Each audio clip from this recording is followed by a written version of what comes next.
It's recording already. I did not realize it was recording. I was waiting for it to start. Alright. Anyway, I haven't done Spreaker in probably a couple weeks. They sent me a notice saying that I was running out of time that they could use, and I don't know if that's per month or if that's per account before I have to pay for it or what it is. So I kind of slowed down on doing that and started making videos. They're still going to my YouTube channel. You can find it, Truth Matters on YouTube. And you can find the group on Facebook, Truth Human Lies Matter, or Sheeple Dogs, Truth Human Lies Matter page.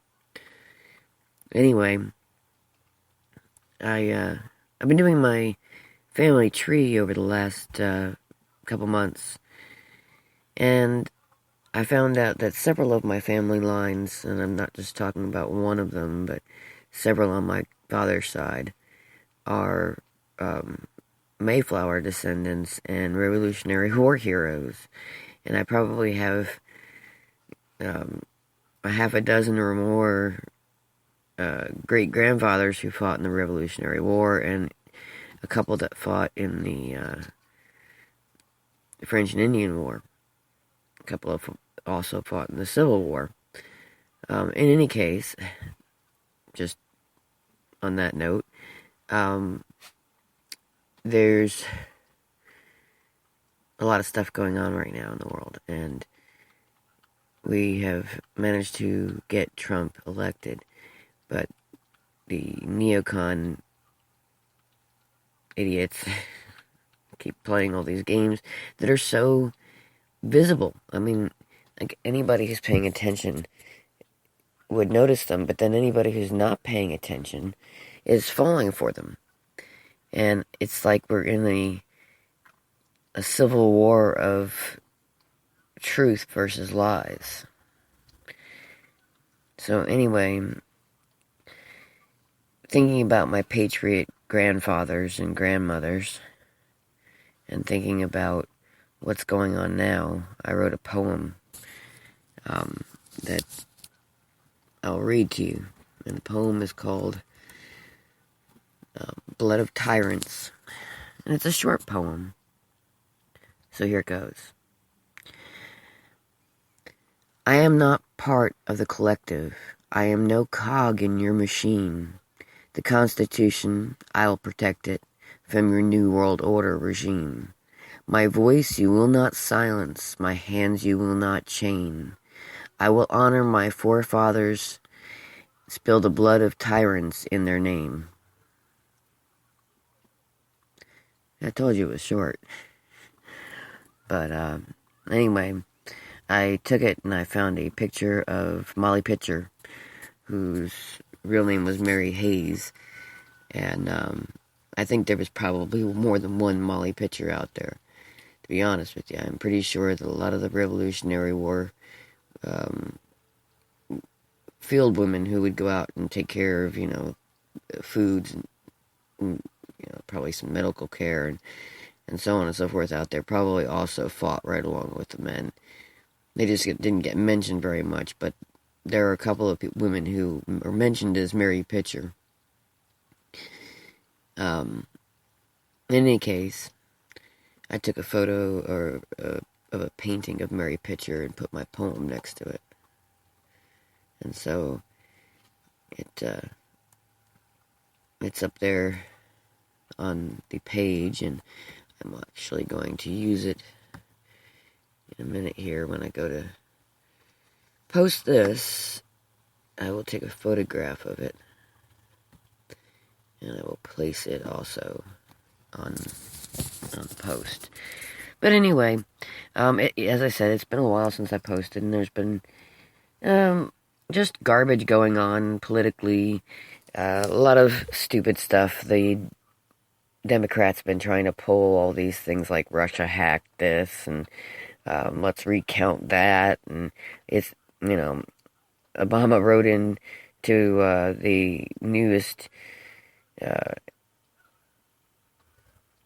national defense stuff about basically banning fake news. Well, it specifically was mentioned Alex Jones, and Alex Jones is not the fake news. The mainstream media is the fake news. And I find it hilarious in some ways, but very, very sick and sad in others, that he has actually got the audacity to abridge the freedom of press. I mean, that is really some balls that fucker's got. He slipped this in on the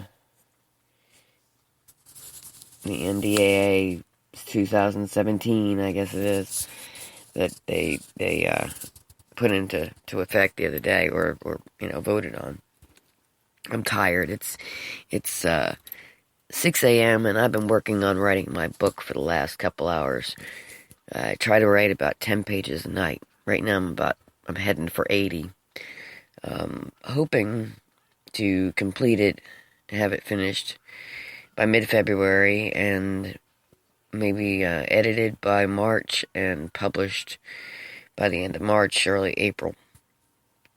And the book I'm writing, I will tell you a little bit about. It is a book based on current events, but it is a fictional story based in the year 2058, 59. And it is after we have gone through lots of issues in the country and a civil war, and the globalists have gone and become extreme technocrats, and the world is just garbage in a lot of ways. The societies have turned into trash. But the East Coast, the eastern coastal seaboard, all the major cities have kind of melded into each other, and it's become one giant city behind a wall that was put up after the Civil War happened. And behind the wall, in the cities, people live in 10 by 10 cubes with AI running them, everything in their homes, giant screens on the walls, wetware attachments so that they can go directly onto the virtual internet. They're technocrats, serious technocrats. But they have gotten so involved with their technology that they've lost all sight of anything creative. They can't, the socialist society that they have and all the equality stuff has made it so nobody's allowed to be individuals. They have to dress alike and act alike and follow certain rules, and certain words and things are banned, and certain, you can't dress or dress up and have anything like jewelry or whatever. And when you get paid in credits that are spendable on the virtual network, as well as for personal physical items, but you rarely have to even go out of your house to get those. Everything's just kind of delivered to you, or created. The food is 3D printed out of proteins and so on that are made in labs, and nothing's real anymore. Nothing's real. And children are sometimes grown in labs and raised by the government. Sometimes they're had by individuals, but rarely ever had by families. Most people do not get married and have relationships. It's very, very rare. And when they do have relationships, it's usually in virtual reality. And outside the city is America. America the way that we remember America when we were younger. And they, inside the city, call those Americans the deplorable barbarians. They just think they're just completely barbaric. But they are not. They are the patriots. And anyway, I'm about to have a crying dog here. What are you crying about, little jelly beans? Little jelly beans. He is an adoptee. We got him at 12 years old, because he was about to be kicked to the street.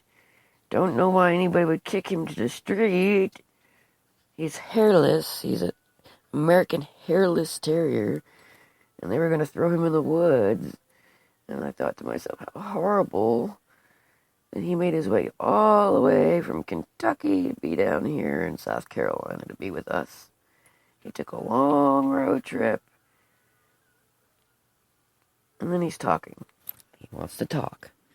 So anyway, so I'm writing the book, and I've got about 75 pages into it at the moment, and I've been trying to do 10 every night, and I'm hoping to get this done, and, edited and published and so on, maybe by April or May, somewhere in there.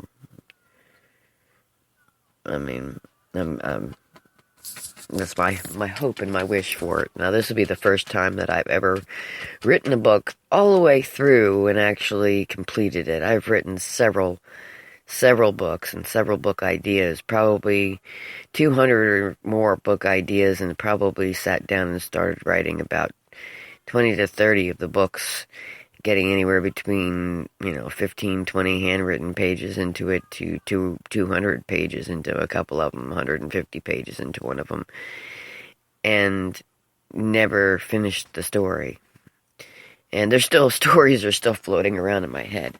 But a few years back, I lost a lot of them in a storage unit when I moved, and I lost, all my writing books and so on. So this one here is one that I had actually started years ago, but I had it set up a little differently, and it wasn't quite as intense as it's getting this time. So hopefully when I do get around to finishing this, which I should be working on right now instead of making a Spreaker video thing, recording podcast, when I do get around to it, I'll be posting about that on my YouTube and on Spreaker here and a couple other places. So anyway, that's all. Have a good one. Take it easy. And pay attention to the news, but not the mainstream news. Pay attention to your private news people. Because when something goes down, whatever it may be in the government, they're going to call it out. We've been calling it out for months. We have been calling out all this garbage. So we got to continue to call it out. Just because Donald Trump got elected and what we were working on happened in that department doesn't mean this war is over. And, it doesn't mean that the battle is won, but the war is not over. And, it's just one of those things. We're going to have to keep fighting the fight because the globalists and the neocons and all these idiots that are trying to change this country into a socialist country are basically going to keep trying. And by the looks of things, it looks like Obama's trying to start World War III. I mean, he's doing some things that, if he doesn't start it, he's going to actually just make a friggin' big old hassle for Trump when he gets in to handle. So one way or another, we need to pay attention. Everybody needs to pay attention. When you see something that's a true sourced article, real information, share it, and share it wide. I've joined probably 50 different groups on Facebook, and I post the really important stuff to all 50 of the groups every time. And, it takes a few minutes. Sometimes it takes me 20, 30 minutes to post something important, but I tell you what, it's worth the time. When things are that bad, when something is that important for people to read, I usually have a reach of about 30,000 people between those groups. So, or more. I've never counted. Alright, my time's about up. Y'all have a good one, and keep on keeping on. Bye.